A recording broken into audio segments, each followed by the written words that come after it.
আসসালামু আলাইকুম প্রিয় শিক্ষার্থী বন্ধুরা, কেমন আছো তোমরা? আশা করি ভালো। পাবেলস একাডেমির পক্ষ থেকে তোমাদেরকে স্বাগতম। ব্যস্ততার মাঝে তোমাদেরকে সাজেশন দিতে পারি নাই। আজকে তোমাদেরকে এই ভিডিওর মাধ্যমে ইতিহাস তৃতীয় অধ্যায় থেকে গুরুত্বপূর্ণ কয়েকটি এমসিকিউ শেয়ার করব। তোমরা শেষ মুহূর্তে দেখে নাও। দেখো, তৃতীয় অধ্যায় প্রাচীন বাংলার জনপদ। দেখো, 1 নাম্বার হচ্ছে বর্তমান কুমিল্লার প্রাচীন নাম কি ছিল? সমতট। আচ্ছা, তারপর দেখো, বঙ্গের প্রতিবেশী জনপদ কোনটি?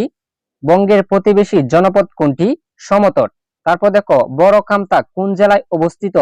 বড় কামতা হচ্ছে কুমিল্লায় অবস্থিত। আচ্ছা, তারপর দেখো, চন্দ্রদ্বীপের চন্দ্রদ্বীপের বর্তমান নাম কি ছিল?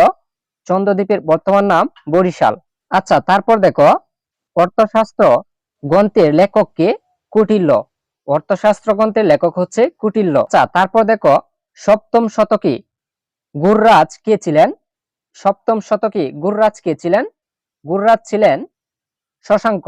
আচ্ছা, তারপর দেখো, গঙ্গা ও ভাগীরথীর মাঝের অঞ্চলকে কি বলা হতো?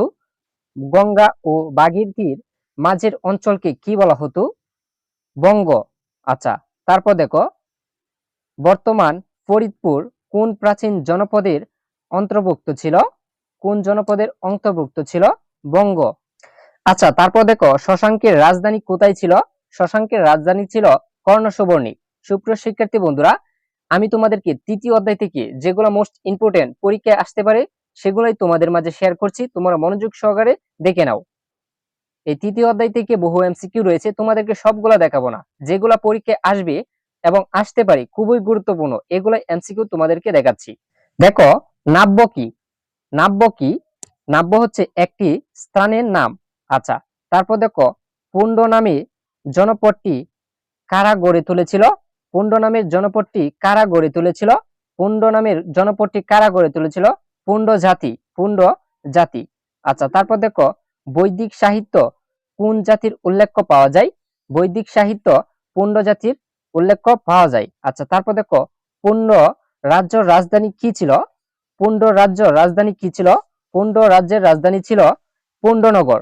পুণ্ডনগর। আচ্ছা, তারপর দেখো, পুণ্ডনগরের বর্তমান নাম কি? পুণ্ডনগরের বর্তমান নাম কি? পুণ্ডনগরের বর্তমান নাম মহস্থানগড়।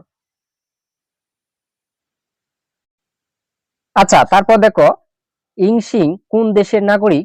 ইংসিং চীন নাগরিক। আচ্ছা, তারপর দেখো, ইয়ংসিং কে ছিলেন? ইয়ংসিং ছিলেন ভ্রমণকারী। ইয়ংসিং ছিলেন ভ্রমণকারী। আচ্ছা, সুপ্রিয় শিক্ষার্থী বন্ধুরা, তৃতীয় অধ্যায় থেকে যেগুলো এমসিকিউ তোমাদের মাঝে শেয়ার করছি তোমরা মনোযোগ সহকারে পড়ে যাবা। আর সুপ্রিয় শিক্ষার্থীরা, এরকম যারা এমসিকিউ সাজেশন পেতে চাও অবশ্যই চ্যানেলটিকে সাবস্ক্রাইব করে সাথেই থাকো। পরবর্তী অধ্যায়ে এরকম এমসিকিউ সাজেশন নিয়ে আসবো তোমাদের জন্য, তাই চ্যানেলটিকে সাবস্ক্রাইব করে সাথেই থাকো। পরবর্তী এরকম সাজেশন সবার আগে যাতে তুমি পেয়ে যাও।